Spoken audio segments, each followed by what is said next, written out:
ಶ್ರೀತಾಯಿ ಚಾಮುಂಡೇಶ್ವರಿಗೆ ವರ್ಧಂತ್ಯೋತ್ಸವದ ಸಂಭ್ರಮ. ಆಷಾಢದ ಕೊನೆಯ ಶುಕ್ರವಾರ ಆದ ಇವತ್ತು ಹೆಚ್ಚಿನ ಸಂಖ್ಯೆಯ ಭಕ್ತರು ಚಾಮುಂಡಿ ಬೆಟ್ಟಕ್ಕೆ ಆಗಮಿಸ್ತಾ ಇದ್ದಾರೆ. ನಂದಿ ವಿಗ್ರಹದ ಮುಂದೆ ಪ್ರಾರ್ಥನೆಯನ್ನ ಮಾಡಿ ಕುಂಕುಮವನ್ನು ಹಚ್ಚಿಕೊಂಡು ಭಕ್ತರು ಈಗ ಇಲ್ಲಿ ಭಕ್ತಿ ಭಾವದಿಂದ ಚಾಮುಂಡಿ ಬೆಟ್ಟವನ್ನ ಕಾಲ್ನಡಿಗೆಯಲ್ಲಿ ಹತ್ತಿ ಹೋಗುತ್ತಿದ್ದಾರೆ. ಈ ನಂದಿಯ ವಿಚಾರ ಏನು ಮತ್ತೆ ಇವತ್ತು ಹೇಗಿದೆ ಜನರ ಒಂದು ರೆಸ್ಪಾನ್ಸ್ ಅನ್ನೋದ್ರ ಬಗ್ಗೆ ಅಥವಾ ಭಕ್ತರ ಒಂದು ರೆಸ್ಪಾನ್ಸ್ ಅನ್ನೋದ್ರ ಬಗ್ಗೆ ನಾವು ಅರ್ಚಕರನ್ನೇ ಮಾತಾಡ್ಸೋಣ. ಬಂದಿರುವಂಥ ಭಕ್ತರೆಲ್ಲರೂ ಕೂಡ ಇಲ್ಲಿ ನಂದಿಗೆ ದರ್ಶನವನ್ನು ಮಾಡಿ ನಂದಿಯ ಆರತಿಯನ್ನು ತೆಗೆದುಕೊಂಡು ಆನಂತರ ಮೇಲ್ಗಡೆ ಹತ್ತಾರೆ. ಮೆಟ್ಟಿಲುಗಳ ಮೂಲಕ ಮೇಲೆ ಹತ್ತಿ ತಾಯಿಯ ದರ್ಶನವನ್ನು ಪಡಿತಾರೆ. ಅರ್ಚಕರನ್ನ ಮಾತಾಡ್ಸೋಣ. ಇವತ್ತು ಹೇಗಿದೆ ಜನರ ಕ್ರೌಡ್, ಭಕ್ತರ ಕ್ರೌಡ್ ಅನ್ನೋದನ್ನ ಕೇಳೋಣ. ಅರ್ಚಕರ ತಮ್ಮ ಹೆಸರು? ಮಂಜುನಾಥ್ ಅಂತ. ಅರ್ಚಕರೇ, ಇವತ್ತು ಹೇಗಿದೆ ಭಕ್ತರ ಒಂದು ಕ್ರೌಡ್? ಇವತ್ತು 4 ಗಂಟೆ ಜಾವಕ್ಕಿಂತ ತುಂಬ ಜನ ಬಂದರು. ಬೆಳಗ್ಗೆ 4 ಗಂಟೆಯಿಂದನೇ ಶುರುವಾಗಿದೆ. ಎಲ್ಲ ಪಂಚಾಮೃತ ಅಭಿಷೇಕ ಎಲ್ಲ ಆಗಿದೆ ನಂದಿಗೆ. ಮತ್ತು 1000 ಮೆಟ್ಲು ಪೂರ್ತಿ ಭಕ್ತಾದಿಗಳ ಕೋರಿಕೆ ಮೇಲೆ ಅವರು ಅರ್ಶಿನ ಕುಂಕುಮ ಹಚ್ಕೊಂಡು 1000 ಮೆಟ್ಲಿಗೂ ಇಲ್ಲಿ ಬಂದು ದರ್ಶನ ಮಾಡಿ ಆಶೀರ್ವಾದ ಪಡ್ಕೊಂಡು ಹೋಗ್ತಾ ಇದ್ದಾರೆ. ಎಲ್ಲರ ಇಷ್ಟಾರ್ಥಗಳನ್ನು ಭಗವಂತ ನೆರವೇರಿಸ್ತಾ ಇದೆ. ಅರ್ಚಕರೇ, ಈ ನಂದಿಯ ವಿಚಾರ ಏನು? ಇಲ್ಲಿ ಇವತ್ತು ಪೂಜೆ ಮಾಡುವಂಥದ್ದು ಎಷ್ಟು ವಿಶೇಷ? ಈ ಇದರಲ್ಲಿ ಆಷಾಢ ಮಾಸದಲ್ಲಿ ವಿಶೇಷವಾದ ಪಂಚಾಮೃತ ಅಭಿಷೇಕ, ಫಲ ಅರ್ಪಣೆ, ಮತ್ತು ಹೂವು ಅರ್ಪಣೆ, ಪುಷ್ಪಾರ್ಚನೆ, ಮತ್ತು ಎಲ್ಲ ಭಕ್ತಾದಿಗಳು ಅರ್ಚನೆ ಮಾಡಿಸ್ಕೊಂಡು ಪ್ರಸಾದ ತೊಗೊಂಡು ಹೋಗ್ತಾರೆ ಇಲ್ಲಿ. ಮತ್ತು ಇವತ್ತಿನ ಇದು ಏನಂತಂತಂದರೆ ಈ ಕೊನೆ ಆಷಾಢ ಆಗಿರೋದ್ರಿಂದ ಭಕ್ತಾದಿ ಹೆಚ್ಚಿನ ಸಂಖ್ಯೆಯಲ್ಲಿ ಬಂದು ಈ ಒಂದು ದೇವರ ದರ್ಶನವನ್ನು ಪಡೀತಾ ಇದ್ದಾರೆ.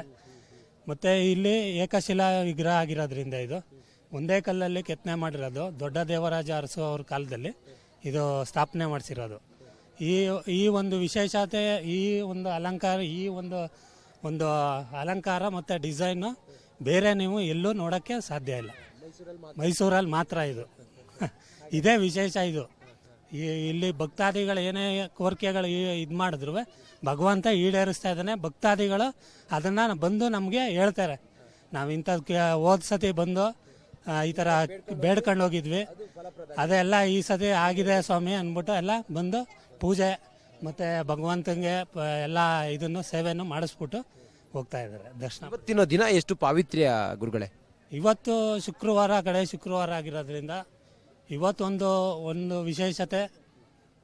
ಭಗವಂತನಿಗೆ ಎಲ್ಲ ಥರ ಒಂದು ಭಕ್ತಾದಿಗಳಿಗೆ ದರ್ಶನ ಮಾಡಿಸಿ ಅರ್ಚನೆ ಮಾಡಿ ಅವರ ಮನ ಕೋರಿಕೆಗಳನ್ನ ಈಡೇರಿಸ್ಕೊಂಡು ಹೋಗೋದೇ ಒಂದು ಸಂತೋಷ ವಿಷಯ. ತಾವು ಏನು ಹೇಳ್ತೀರಿ? ಬರುವಂಥ ಭಕ್ತರಿಗೆ ಏನು ಹೇಳ್ತೀರಿ? ರಾಜ್ಯದ ಮೂಲೆ ಮೂಲೆಯಿಂದ ಜನ ಬರ್ತಾ ಇದ್ದಾರೆ.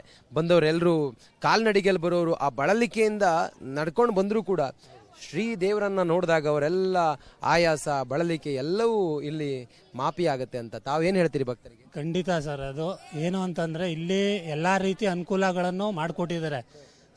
ಎಲ್ಲ ರೀತಿ ಭಕ್ತಾದಿಗಳಿಗೂ ಯಾವುದೇ ರೀತಿ ತೊಂದರೆ ಆಗದೇ ಇರೋಂಥದ್ದು ಎಲ್ಲ ಬರ ಭಕ್ತಾದಿಗಳಿಗೂ ಅನುಕೂಲ ಮಾಡಿಕೊಟ್ಟಿರೋದ್ರಿಂದ ಭಕ್ತಾದಿಗಳು ಹೆಚ್ಚಿನ ಸಂಖ್ಯೆಯಲ್ಲಿ ಬಂದರೂ ಅವ್ರಿಗೆ ಯಾವುದೇ ಥರದ್ದು ಒಂದು ತೊಂದರೆಗಳು ಆಗದೇ ಇರೋಂಗೆ ಪೊಲೀಸ್ ಇಲಾಖೆ ಆಗಲಿ ಮತ್ತು ಕಾರ್ಯದರ್ಶಿಗಳು ಎಲ್ಲ ರೀತಿ ವ್ಯವಸ್ಥೆನೂ ಭಕ್ತಾದಿಗಳು ಮಾಡಿಕೊಟ್ಟು. ದಿನಕ್ಕೆ ಏನಾದರೂ ಇಲ್ಲಿ ವಿಶೇಷ ತಯಾರಿ ಏನಾದರೂ ಆಗಿದೆಯಾ? ವಿಶೇಷ ತಯಾರಿ ಅದೇ ಎಲ್ಲ ರೀತಿಯೂ ಅನುಕೂಲ ಮಾಡಿಕೊಟ್ಟಿದ್ದಾರೆ. ಕಾರ್ಯನಿರ್ವಹಣಾಧಿಕಾರಿಗಳು ಎಲ್ಲ ರೀತಿಯ ಅನುಕೂಲನೂ ಮಾಡಿಕೊಟ್ಟಿರೋದ್ರಿಂದ ಬರ ಭಕ್ತಾದಿಗಳು ಯಾವುದೇ ರೀತಿಯಾದಂಥ ಅನಾನುಕೂಲ ಆಗಿಲ್ಲ, ಆಗೋದು ಇಲ್ಲ. ಎಲ್ಲವೂ ಶುಭವಾಗಲಿ. ಎಲ್ಲ ಶುಭವಾಗಿದೆ ಸ್ವಾಮಿ. ನೋಡಿ, ಇದು ಅರ್ಚಕರ ಮಾತಾಗಿದೆ. ಆ ಮೂಲಕ ಏಕಶಿಲಾ ನಂದಿ ಮೈಸೂರಿನಲ್ಲಿ ಮಾತ್ರ ನೋಡಕ್ ಸಿಗೋದು. ಅದ್ರ ಜೊತೆಗೆ ಇವತ್ತಿನ ಭಕ್ತರ ಸಂಖ್ಯೆಯೂ ಕೂಡ ಹೆಚ್ಚಿದೆ ಅನ್ನೋದನ್ನ ಹೇಳ್ತಾ ಇದ್ದಾರೆ. ಕ್ಯಾಮ್ರಾ ಪರ್ಸನ್ ಸಚಿನ್ ಜೊತೆಗೆ ನಾನು ರಂಜಿತ್ ಶ್ರೀ, ರಿಪಬ್ಲಿಕ್ ಕನ್ನಡ, ಮೈಸೂರು. ಶ್ರೀತಾಯಿ ಚಾಮುಂಡೇಶ್ವರಿಗೆ ವರ್ಧಂತ್ಯೋತ್ಸವದ ಸಂಭ್ರಮ. ಆಷಾಢದ ಕೊನೆಯ ಶುಕ್ರವಾರ ಆದ ಇವತ್ತು ಹೆಚ್ಚಿನ ಸಂಖ್ಯೆಯ ಭಕ್ತರು ಚಾಮುಂಡಿ ಬೆಟ್ಟಕ್ಕೆ ಆಗಮಿಸ್ತಾ ಇದ್ದಾರೆ. ನಂದಿ ವಿಗ್ರಹದ ಮುಂದೆ ಪ್ರಾರ್ಥನೆಯನ್ನ ಮಾಡಿ ಕುಂಕುಮವನ್ನು ಹಚ್ಚಿಕೊಂಡು ಭಕ್ತರು ಈಗ ಇಲ್ಲಿ ಭಕ್ತಿ ಭಾವದಿಂದ ಚಾಮುಂಡಿ ಬೆಟ್ಟವನ್ನ ಕಾಲ್ನಡಿಗೆಯಲ್ಲಿ ಹತ್ತಿ ಹೋಗುತ್ತಿದ್ದಾರೆ.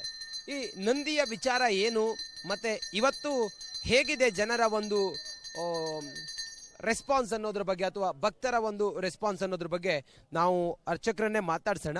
ಬಂದಿರುವಂಥ ಭಕ್ತರೆಲ್ಲರೂ ಕೂಡ ಇಲ್ಲಿ ನಂದಿಗೆ ದರ್ಶನವನ್ನು ಮಾಡಿ ನಂದಿಯ ಆರತಿಯನ್ನು ತೆಗೆದುಕೊಂಡು ಆನಂತರ ಮೇಲ್ಗಡೆ ಹತ್ತಾರೆ. ಮೆಟ್ಟಿಲುಗಳ ಮೂಲಕ ಮೇಲೆ ಹತ್ತಿ ತಾಯಿಯ ದರ್ಶನವನ್ನು ಪಡಿತಾರೆ. ಅರ್ಚಕರನ್ನ ಮಾತಾಡ್ಸೋಣ. ಇವತ್ತು ಹೇಗಿದೆ ಜನರ ಕ್ರೌಡ್, ಭಕ್ತರ ಕ್ರೌಡ್ ಅನ್ನೋದನ್ನ ಕೇಳೋಣ. ಅರ್ಚಕರ ತಮ್ಮ ಹೆಸರು? ಮಂಜುನಾಥ್ ಅಂತ. ಅರ್ಚಕರೇ, ಇವತ್ತು ಹೇಗಿದೆ ಭಕ್ತರ ಒಂದು ಕ್ರೌಡ್? ಇವತ್ತು 4 ಗಂಟೆ ಜಾವಕ್ಕಿಂತ ತುಂಬ ಜನ ಬಂದರು. ಬೆಳಗ್ಗೆ 4 ಗಂಟೆಯಿಂದನೇ ಶುರುವಾಗಿದೆ. ಎಲ್ಲ ಪಂಚಾಮೃತ ಅಭಿಷೇಕ ಎಲ್ಲ ಆಗಿದೆ ನಂದಿಗೆ. ಮತ್ತು 1000 ಮೆಟ್ಲು ಪೂರ್ತಿ ಭಕ್ತಾದಿಗಳ ಕೋರಿಕೆ ಮೇಲೆ ಅವರು ಅರ್ಶಿನ ಕುಂಕುಮ ಹಚ್ಕೊಂಡು 1000 ಮೆಟ್ಲಿಗೂ ಇಲ್ಲಿ ಬಂದು ದರ್ಶನ ಮಾಡಿ ಆಶೀರ್ವಾದ ಪಡ್ಕೊಂಡು ಹೋಗ್ತಾ ಇದ್ದಾರೆ. ಎಲ್ಲರ ಇಷ್ಟಾರ್ಥಗಳನ್ನು ಭಗವಂತ ನೆರವೇರಿಸ್ತಾ ಇದೆ. ಅರ್ಚಕರೇ, ಈ ನಂದಿಯ ವಿಚಾರ ಏನು? ಇಲ್ಲಿ ಇವತ್ತು ಪೂಜೆ ಮಾಡುವಂಥದ್ದು ಎಷ್ಟು ವಿಶೇಷ? ಈ ಇದರಲ್ಲಿ ಆಷಾಢ ಮಾಸದಲ್ಲಿ ವಿಶೇಷವಾದ ಪಂಚಾಮೃತ ಅಭಿಷೇಕ, ಫಲ ಅರ್ಪಣೆ, ಮತ್ತು ಹೂವು ಅರ್ಪಣೆ, ಪುಷ್ಪಾರ್ಚನೆ, ಮತ್ತು ಎಲ್ಲ ಭಕ್ತಾದಿಗಳು ಅರ್ಚನೆ ಮಾಡಿಸ್ಕೊಂಡು ಪ್ರಸಾದ ತೊಗೊಂಡು ಹೋಗ್ತಾರೆ ಇಲ್ಲಿ. ಮತ್ತು ಇವತ್ತಿನ ಇದು ಏನಂತಂತಂದರೆ, ಈ ಕೊನೆ ಆಷಾಢ ಆಗಿರೋದ್ರಿಂದ ಭಕ್ತಾದಿ ಹೆಚ್ಚಿನ ಸಂಖ್ಯೆಯಲ್ಲಿ ಬಂದು ಈ ಒಂದು ದೇವರ ದರ್ಶನವನ್ನು ಪಡೀತಾ ಇದ್ದಾರೆ. ಮತ್ತು ಇಲ್ಲಿ ಏಕಶಿಲಾ ವಿಗ್ರಹ ಆಗಿರೋದ್ರಿಂದ ಇದು ಒಂದೇ ಕಲ್ಲಲ್ಲಿ ಕೆತ್ತನೆ ಮಾಡಿರೋದು. ದೊಡ್ಡ ದೇವರಾಜ ಅರಸು ಅವ್ರ ಕಾಲದಲ್ಲಿ ಇದು ಸ್ಥಾಪನೆ ಮಾಡಿಸಿರೋದು. ಈ ಒಂದು ವಿಶೇಷತೆ, ಈ ಒಂದು ಅಲಂಕಾರ, ಈ ಒಂದು ಅಲಂಕಾರ ಮತ್ತು ಡಿಸೈನು ಬೇರೆ ನೀವು ಎಲ್ಲೂ ನೋಡೋಕ್ಕೆ ಸಾಧ್ಯ ಇಲ್ಲ. ಮೈಸೂರಲ್ಲಿ ಮಾತ್ರ ಇದು. ಇದೇ ವಿಶೇಷ ಇದು. ಇಲ್ಲಿ ಭಕ್ತಾದಿಗಳು ಏನೇ ಕೋರಿಕೆಗಳು ಇದು ಮಾಡಿದ್ರು ಭಗವಂತ ಈಡೇರಿಸ್ತಾ ಇದ್ದಾನೆ. ಭಕ್ತಾದಿಗಳು ಅದನ್ನು ಬಂದು ನಮಗೆ ಹೇಳ್ತಾರೆ. ನಾವು ಇಂಥದ್ದು ಹೋದ ಸತಿ ಬಂದು ಈ ಥರ ಬೇಡ್ಕೊಂಡು ಹೋಗಿದ್ವಿ, ಅದೆಲ್ಲ ಈ ಸತಿ ಆಗಿದೆ ಸ್ವಾಮಿ ಅಂದ್ಬಿಟ್ಟು ಎಲ್ಲ ಬಂದು ಪೂಜೆ ಮತ್ತು ಭಗವಂತನಿಗೆ ಎಲ್ಲ ಇದನ್ನು ಸೇವೆಯನ್ನು ಮಾಡಿಸ್ಬಿಟ್ಟು ಹೋಗ್ತಾ ಇದ್ದಾರೆ ದರ್ಶನ. ಇವತ್ತಿನ ದಿನ ಎಷ್ಟು ಪಾವಿತ್ರ್ಯ ಗುರುಗಳೇ? ಇವತ್ತು ಶುಕ್ರವಾರ ಆಗಿರೋದ್ರಿಂದ ಇವತ್ತೊಂದು ವಿಶೇಷತೆ. ಭಗವಂತನಿಗೆ ಎಲ್ಲ ಥರ ಒಂದು ಭಕ್ತಾದಿಗಳಿಗೆ ದರ್ಶನ ಮಾಡಿಸಿ ಅರ್ಚನೆ ಮಾಡಿ ಅವರ ಮನ ಕೋರಿಕೆಗಳನ್ನ ಈಡೇರಿಸ್ಕೊಂಡು ಹೋಗೋದೇ ಒಂದು ಸಂತೋಷ ವಿಷಯ. ತಾವು ಏನು ಹೇಳ್ತೀರಿ? ಬರುವಂಥ ಭಕ್ತರಿಗೆ ಏನು ಹೇಳ್ತೀರಿ? ರಾಜ್ಯದ ಮೂಲೆ ಮೂಲೆಯಿಂದ ಜನ ಬರ್ತಾ ಇದ್ದಾರೆ.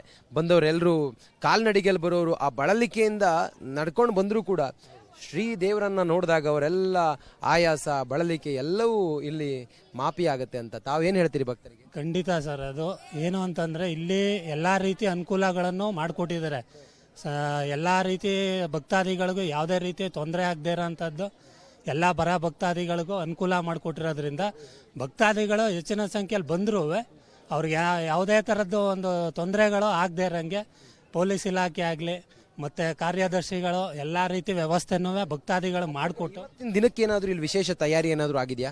ವಿಶೇಷ ತಯಾರಿ ಅದೇ ಎಲ್ಲ ರೀತಿಯೂ ಅನುಕೂಲ ಮಾಡಿಕೊಟ್ಟಿದ್ದಾರೆ. ಕಾರ್ಯನಿರ್ವಹಣಾಧಿಕಾರಿಗಳು ಎಲ್ಲ ರೀತಿಯ ಅನುಕೂಲನೂ ಮಾಡಿಕೊಟ್ಟಿರೋದ್ರಿಂದ ಭಕ್ತಾದಿಗಳು ಯಾವುದೇ ರೀತಿಯಾದಂಥ ಅನಾನುಕೂಲ ಆಗಿಲ್ಲ, ಆಗೋದು ಇಲ್ಲ. ಶುಭವಾಗಲಿ. ಎಲ್ಲ ಶುಭವಾಗಿದೆ ಸ್ವಾಮಿ. ನೋಡಿ, ಇದು ಅರ್ಚಕರ ಮಾತಾಗಿದೆ. ಆ ಮೂಲಕ ಏಕಶಿಲಾ ನಂದಿ ಮೈಸೂರಿನಲ್ಲಿ ಮಾತ್ರ ನೋಡಕ್ ಸಿಗೋದು. ಅದ್ರ ಜೊತೆಗೆ ಇವತ್ತಿನ ಭಕ್ತರ ಸಂಖ್ಯೆಯೂ ಕೂಡ ಹೆಚ್ಚಿದೆ ಅನ್ನೋದನ್ನ ಹೇಳ್ತಾ ಇದ್ದಾರೆ. ಕ್ಯಾಮ್ರಾ ಪರ್ಸನ್ ಸಚಿನ್ ಜೊತೆಗೆ ನಾನು ರಂಜಿತ್ ಶ್ರೀ, ರಿಪಬ್ಲಿಕ್ ಕನ್ನಡ, ಮೈಸೂರು.